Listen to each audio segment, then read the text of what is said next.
పాల్వంచ అంబేద్కర్ సెంటర్లో మాదక ద్రవ్యాల నిర్మూలనపై అవగాహన ర్యాలీ నిర్వహించారు. యువతను డ్రగ్స్ కు దూరంగా ఉంచాలనే లక్ష్యంతో తెలంగాణ పోలీస్ శాఖ ఆధ్వర్యంలో ఈ కార్యక్రమం జరిగింది. ర్యాలీలో వివిధ శాఖల అధికారులు, విద్యార్థులు, ప్రజలు పాల్గొని డ్రగ్స్ కు వ్యతిరేకంగా నినాదాలు చేశారు. పాల్వంచ పట్టణంలోని అంబేద్కర్ సెంటర్ నుంచి ప్రారంభమైన ఈ అవగాహన ర్యాలీ ప్రధాన వీధుల గుండా కొనసాగింది. డ్రగ్స్ వినియోగం వల్ల కలిగే దుష్పరిణామాలపై ప్రజలకు అవగాహన కల్పిస్తూ అధికారులు కరపత్రాలు పంపిణీ చేశారు.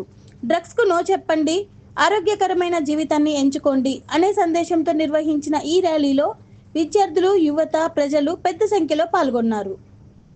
మాదక ద్రవ్యాల బారిన పడకుండా ప్రతి ఒక్కరూ అప్రమత్తంగా ఉండాలని, అనుమానాస్పద కార్యకలాపాలు కనిపిస్తే వెంటనే పోలీసులకు సమాచారం అందించాలని అధికారులు సూచించారు.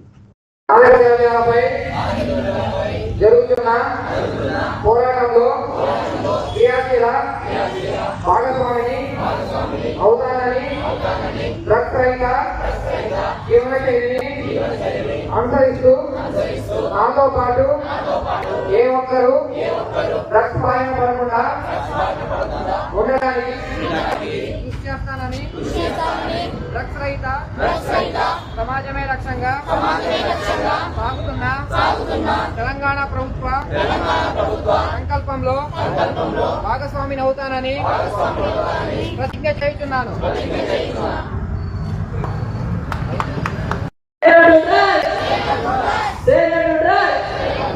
Okay, thank you.